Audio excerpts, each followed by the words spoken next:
Election commission और Bharatiya Janata party के ऊपर लग रहा वोट चोरी का आरोप शांत होने का नाम नहीं ले रहा है। इलेक्शन कमीशन और भारतीय जनता पार्टी की मुसीबतें लगातार बढ़ती जा रही हैं। अब देखा जा रहा है कि इलेक्शन कमीशन और बीजेपी के ऊपर यह आरोप लगाया जा रहा है कि महाराष्ट्र में 96 लाख फर्जी वोट शामिल कर लिए गए हैं। अभी आप लोगों ने देखा होगा कि राहुल गांधी ने इलेक्शन कमीशन और भारतीय जनता पार्टी के खिलाफ वोट चोरी का आरोप लगाते हुए कहा कि हमारे पास एक ऐसा परमाणु बम है, जिस दिन वह फूटेगा उस दिन इलेक्शन कमीशन और बीजेपी का पतन हो जाएगा, इस देश में दिखाई नहीं देंगे।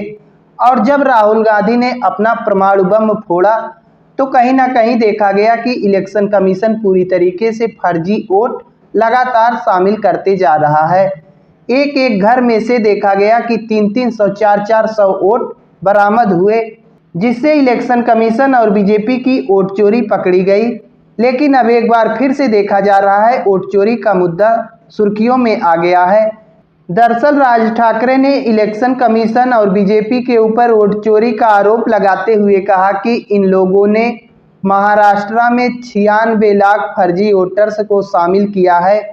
यह एक प्रकार से महाराष्ट्र का अपमान है, महाराष्ट्र की जनता का अपमान है, जो फर्जी वोट शामिल करके महाराष्ट्र की जनता की वैल्यू कम कर रहे हैं। तो कहीं ना कहीं राज ठाकरे ने इलेक्शन कमीशन और बीजेपी के ऊपर गंभीर आरोप लगाते हुए कहा कि ये लोग महाराष्ट्र और महाराष्ट्र की जनता का अपमान करने का काम कर रहे हैं। अगर इसी प्रकार से फर्जी वोट शामिल करते रहे तो असली वोट की वैल्यू ही नहीं रह जाएगी, मतदाता और देश की जनता की कोई वैल्यू ही नहीं रह जाएगी। तो कहीं ना कहीं भारतीय जनता पार्टी और इलेक्शन कमीशन पूरी तरीके से देश के मतदाताओं का अपमान कर रही है, ऐसा कहना है राज ठाकरे का। इन्होंने गंभीर आरोप लगाया कि महाराष्ट्र में 96 लाख फर्जी वोट शामिल कर लिए गए हैं। इससे पहले देखा जाए तो बिहार में भी इलेक्शन कमीशन के ऊपर वोट चोरी का आरोप लग चुका है।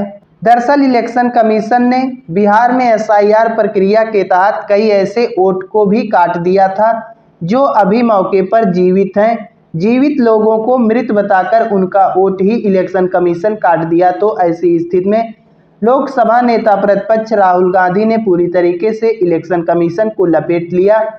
राहुल गांधी ने उन लोगों को एकत्रित किया जिन्हें इलेक्शन कमीशन मृत घोषित कर चुका था।